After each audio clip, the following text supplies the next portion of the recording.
Hello, Humane marketers. Sarah Znekrocha here. Welcome to another episode of the Humane Marketing Podcast, a place to be for the generation of marketers who cares. This is the show where we talk about marketing your business in a way that feels good to you, is aligned with your values, and also resonates more with your conscious customers because it's not pushy, ethical, and also beautiful. So if you're a regular here, you know that I'm organizing the conversations around the 7 Ps of humane marketing. And if you're new here and this is your first time, welcome. I'm so excited you're here. You may want to download your one-page marketing plan with the 7 Ps of humane marketing in the form of a mandala at humane.marketing/one page, the number one and page. So again, humane.marketing/one page. And with that, with no further ado, let's dive into today's conversation. Hi, Rachel. Good to see you and welcome to the Humane Marketing Podcast. It's a delight to have you here.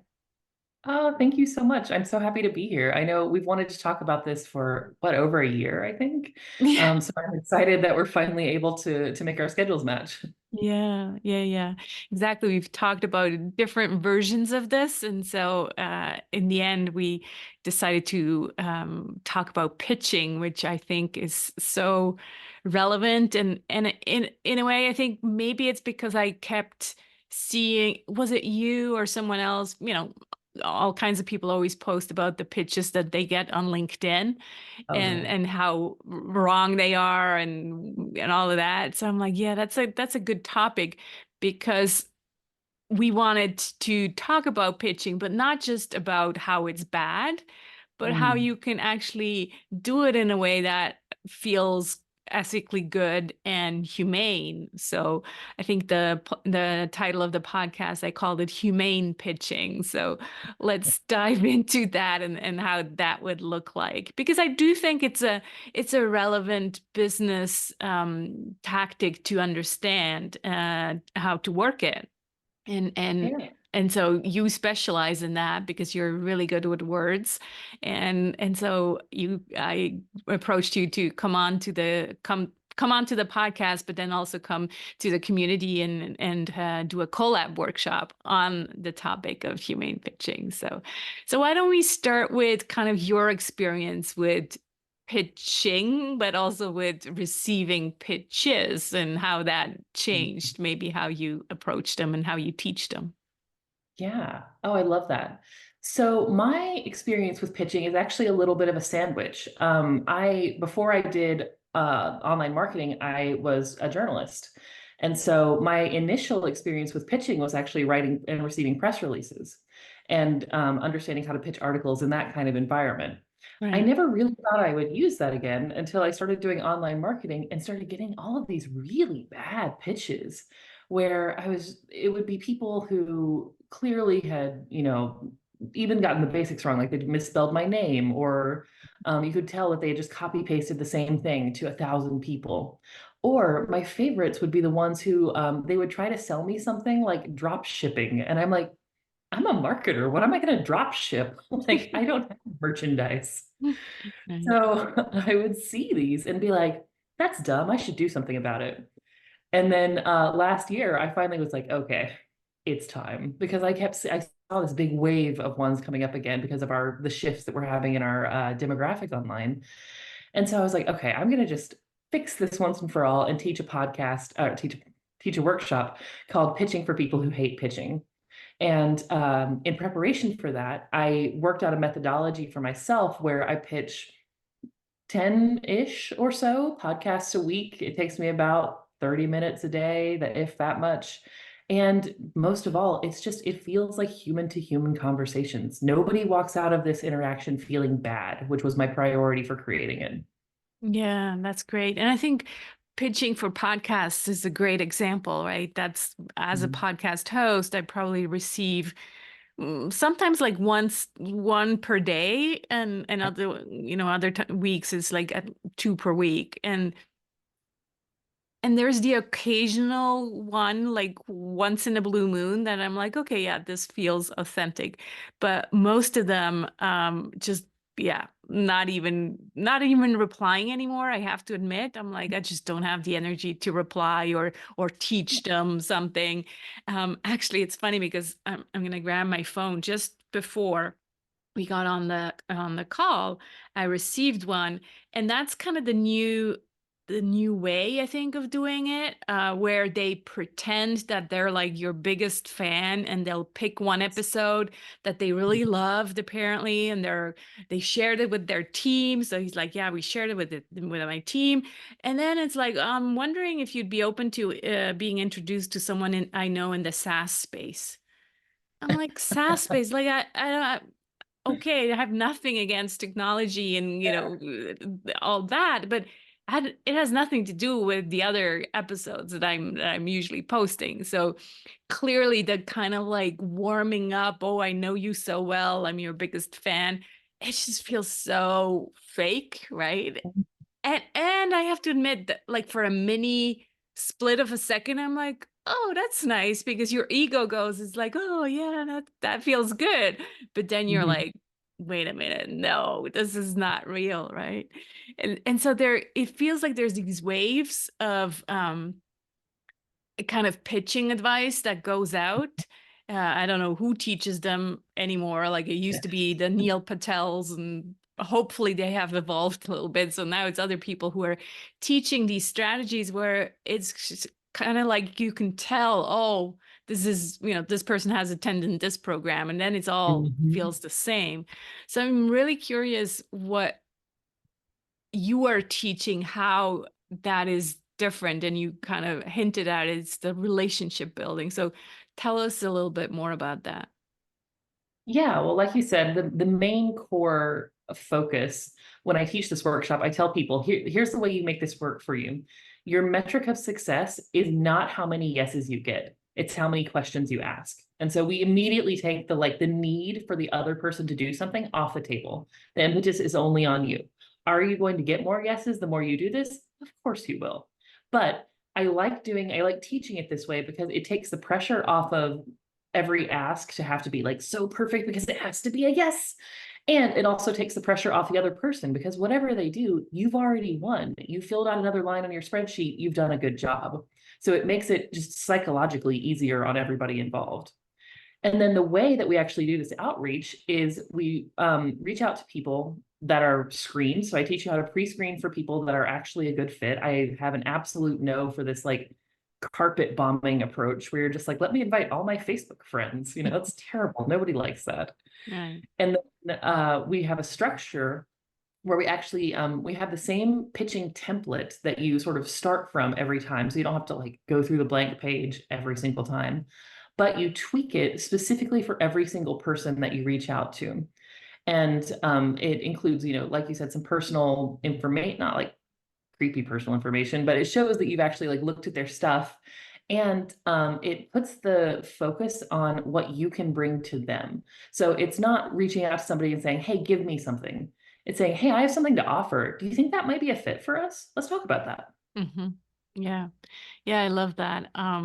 Like in the marketing like we're human program, one of the bonuses is a podcast one sheeter as a Oh, wow. bonus. So I feel like when you come prepared, so the people who come to me with a pitch where I feel like, oh, they've actually listened to the episodes or one specific episode, and then they propose something that is related to that episode, and they give me bullet points of what they could be speaking about.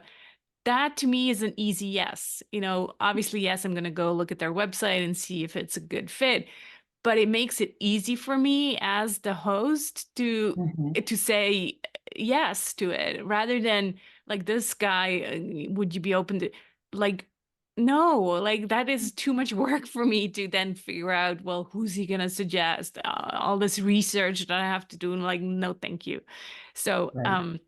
what you're saying basically is, yes, come prepared. And so obviously, if you have a one one sheeter for you as the guest, or I think even better, and that's really what stands out is the bullet points. Like, here's what Yes. I could be talking about, right? That makes it Mhm. really easy. So in terms of podcasting, that makes a lot of sense because you actually do come and offer something, right? You offer your Right. expertise to be a guest on the podcast. Let's talk about pitching in other topics. Like, if I'm gonna come and pitch myself as a provider of my services, how Yeah. would you do it there? It becomes a bit more tricky, right?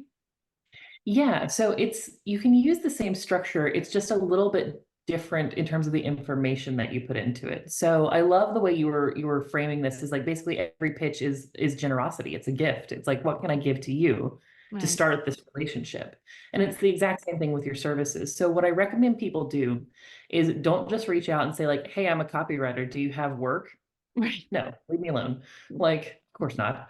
But if you say, hey, I've been following your site, like, I think your social media is amazing. I have noticed this one thing, and I'm curious if you do it, like, do you have a reason for it? If not, like, here's what I might suggest. And I'm very careful to teach people, like, you don't want to like bash on them. It's not like, wow, you could be so great if only your social media wasn't garbage. Let me fix that. It's terrible. No, don't do that. Right. Instead, it's like, hey, I think it could be really cool if you tried this idea and just tell them, like, let them tell them the strategy, let them go try it if they want. Right. And you say, if you want to talk about that, I'm happy to talk about it. I'd love to help out. That's something that I do. And then you give a couple of little bullet points of like, here's what that could look like. And again, it's not like pressury, it's not pushy. It's just like, hey, here's what I do. Here's what that could look like. Do you want to talk about that? And Right. that's the ask, not like buy my thing or watch your business go up in flames. No one likes those things. Yeah, exactly. The kind of negative, voice, and then I'm like, oh, but I have the solution, and let me help you. It's like, well, thank you very much, but no. That's so condescending too, right? Because you go in assuming that they don't know what they're doing wrong or they don't have a reason for doing it differently than what you might recommend. Yeah, So it's exactly. to this like just with this commitment to see the other person as just as human as you are and assuming that they probably do know what they're doing. And you can come to the table as equals and maybe find a way forward that's better or different or get some different results. But it's not about you coming in and fixing somebody's problem because, like, what's the first thing anybody does? Even if you know you're doing something wrong, and if somebody comes up and they're like, I can help you, you're like, leave me alone, I'm fine. I got it. Yeah, yeah, no, So you want it's to very work with me. human to be then self-defensive and go, well, yeah, who asked you for advice, right? So, Exactly. so it really needs to be wrapped in this generosity kind of package where it's like, yeah, where it doesn't feel like they just want to teach me something and then charge me for it, but really like, yeah, hey, let's have a look at how this could help you, and then not in a way where probably also it means like you need to be okay to not charge for Yeah. this first interaction, right? It really should be generous and therefore free. hmm And I think that's something that I encourage people to think about when they're in the workshop. I'm like, you need to think about your capacity for this as well. Yeah. So I encourage people to always lead with generosity, to think of it as a relationship building exercise that happens to have the side effect of you get more work and you get, different work and you get more of what you want. But the main focus always has to be on the person and the relationship. And it sounds counterintuitive, especially in the way that pitching is normally taught, which is, A, B, C, always be closing. Right. Yeah, but we're humans, we're not doing multinational corporation deals. We're talking to people, usually one on one or one to a small team. It's so much more effective to have a relationship with someone and be open to where that might lead. Because the kind of cool thing is, if you come in with a preconceived idea of how your relationship is going to end up, that may actually be like way smaller than what it could become. I've definitely had interactions with people where I was like, oh, I think maybe they'll end up becoming like a monthly blog client. And then it's like, just kidding, we're going to do fractional CMO work. And if I had come in saying, like, I'm going to do your blogs, okay, then I would have never thought to expand to this much more larger and rewarding work. Right. Another thing you just brought up is this idea of relationship, right? And what came up for me is like, well, also don't necessarily see this one-on-one relationship as kind of a one-way road, Yeah. and like this is gotta have to turn into a client. It could just stay at the relationship level and then bring clients through referral, for example, right? Because you have created something beautiful, you've given your work for free. The person doesn't need you right now, or maybe they don't have the budget, but having created this awe moment then Hmm. leads this person to refer you to all her friends, right? And so it's like if you go in and it's just like, oh, it needs to be a yes from this person, then you're basically closing all your other avenues as well. Hmm. Mm. Yeah, I think I'm so glad that you articulated that. I think curiosity is such a big part of this as well, of just like, I don't know what's going to happen when we sit down and talk. We're people. Humans are inherently unpredictable. Who knows? But let's find out. Yeah. Well, I happen to know that you are also an introvert, and so it So much feels so. like that pitching. I think just a word pitching, introverts probably go, "Oh, no, thank you," right? So Yeah. this?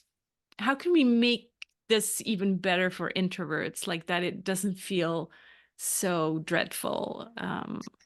What do you suggest? So when I think, of the word pitching, I think of being at one of those horrible networking events where you have to go around and shake everybody's hand and be like, oh my God, very high energy. Sounds Yeah. terrible. It's exhausting. I hate those. I don't do them. So what I recommend instead with this is first of all to just remove attachment to the outcome, which I know we've talked about, but I think as an introvert that makes it easier for me because then it's not like, oh, I have to put my extrovert face on. It's more like, no, I'm here. This is how I talk. This is who I am. Let's see what happens. Another thing I remind people always is that you don't have to respond the very second somebody responds to you. These conversations take a long time. It takes time to build. So I see people get very anxious about their response time when they send out pitches like, oh, but if they email me back right away, I have to email them back or else we're going to lose it. And no, don't if you don't want to. It's your business. No one's making you do anything. And another element of this is I always encourage people to write the way that they talk. So a lot of times, as an introvert, it can be exhausting if I have to go and pretend to be more high energy or more whatever than I am. But if I just write an email that sounds exactly like me, it doesn't have to sound salesy, it doesn't have to do anything except say, hey, this is who I am. Do you want to talk? That's a lot lower of a bar than having to feel like I'm doing the email equivalent of like getting my hair done and putting on a full face of makeup and a fancy clothes and then going to talk to people. So, oh, and the final thing is you don't have to do this all the time. Like I do it usually daily because that's just easy for me. But there's also been times in my business where I've pitched very intensively for like 6 weeks and then ignored it for the rest of the year. So you can also gear it to your own cycles of higher energy and when you have more resources to be sort of more outward facing. Yeah, I love that. And I'll admit I'm definitely not as regular as you are. I think I haven't pitched any podcast in like probably more than a year, but I do Mm. know when the third book comes out sometime down the road, that's what I'll do, right? And then I get Yeah. very focused and I can, I get into this pitching mode and Yeah. yeah, it feels good. It feels like, okay, I'm doing something very focused here. Um, Hmm. and it reminds me of a spreadsheet that I then use. So I guess kind of the wrapping up question is like, well, do you suggest any kind of tracking Hmm. method? How do you know whom you've already pitched? Worst case is probably when you pitch someone the second time and they're like, hey, you just sent me this 6 months ago. So what kind of tools do you recommend people use, if any? Yeah, I absolutely recommend a tracker. So we get to that's about like 2/3 of the way through the workshop, and I'm like, okay, everybody is going to get real sad for a minute because we're having to talk about metrics. Wah, Right. wah. Yeah. But it can be fun. It can be nice. I created a spreadsheet tracker that I share with everybody. I also have a Notion one that I use just to like keep all my business stuff in Notion that I also share as a template. And what I always tell everyone is that, like, yes, I know we don't like spreadsheets, but this one is colored. It has pretty colors everywhere. It's nice. It's a friendly spreadsheet. I love that. We track as much information as we need to, but no more. Because I also see people that either don't want to track anything at all, and they're like, I'll just let the ether of the internet tell me what to do.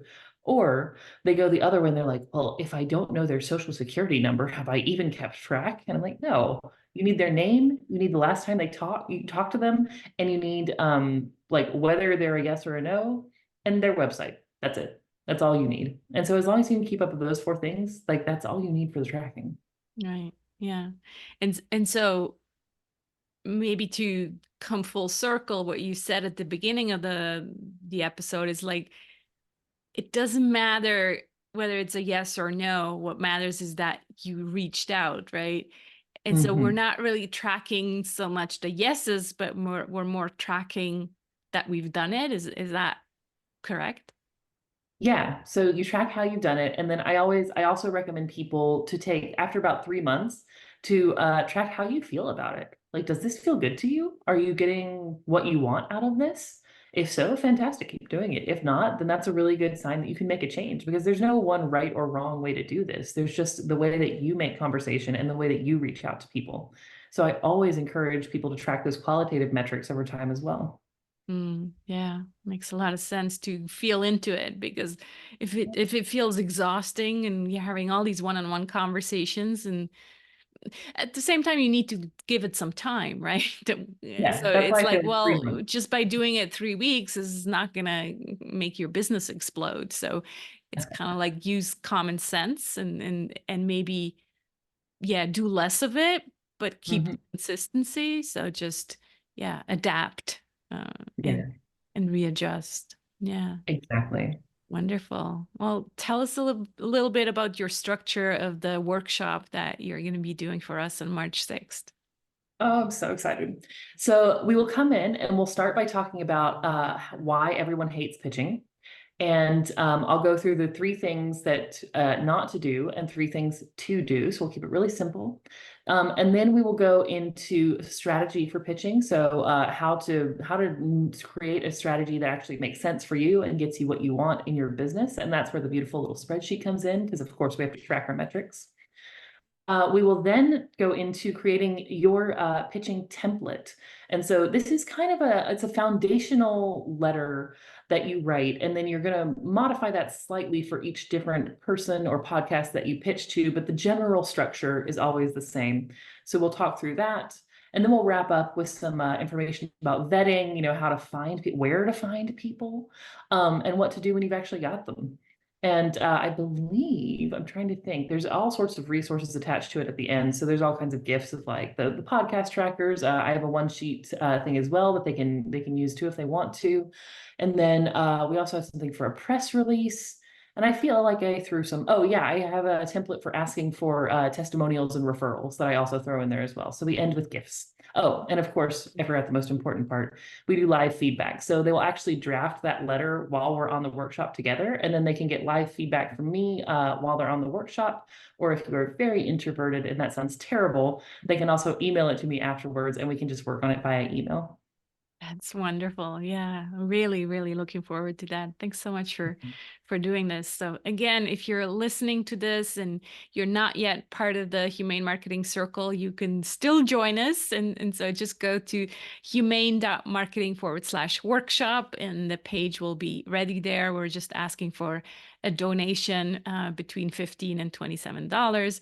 But yeah, we'd love to have you and workshop your pitching with us. I'm really looking forward to that. Thanks so much for doing this. And it, something that just came to mind and it left me again. What did it have to do with? Something that you said in the bonuses. One sheets, press Yeah, releases. press releases, exactly, because we talked a lot about podcast pitching Mhm. today. Um, and then we talked about service pitching, but you're right, there's the testimonials. That's the other one you mentioned. In a way, that's a pitch too, right? It's a Yeah. pitch. It has this kind of sales connotation, but Mhm. essentially it's just an ask. It's Yeah. asking for something, and that can be a testimonial. It can be for yeah, an article that you want to have published. Mhm. Anything I'm forgetting that. Yeah, like referral asks. I do that a lot as well. And I encourage my clients to do it. Gosh, anything. Pitching to teach a workshop in someone's space. I've done that a lot. I also teach like continuing legal education. So I do legal marketing stuff as well. So I'll pitch to law societies or bar associations and say, hey, I'd like to do a CLE for you. So I mean, it's really, I love that you reframed it as an ask because that's really what it is. It's just, hey, can we do this? Yeah. And that's so much easier to get behind than give me something, which Yeah. I think is how most people approach pitching. Yeah, exactly. Can't wait. So Right. yeah, go to humane.marketing/workshop and join us on March 6th, because we're gonna have lots of fun and doing some serious work as well. So thanks so much, Rachel. Ah, I love it. I'm so excited. Thank you so much for having me. Thank you. Thanks so much for watching and being part of a generation of marketers who cares for yourself, for your clients, and for the planet. We really are change makers before we are marketers. So go ahead, be the change you want to see in the world. And I hope to see you again next week. Take care.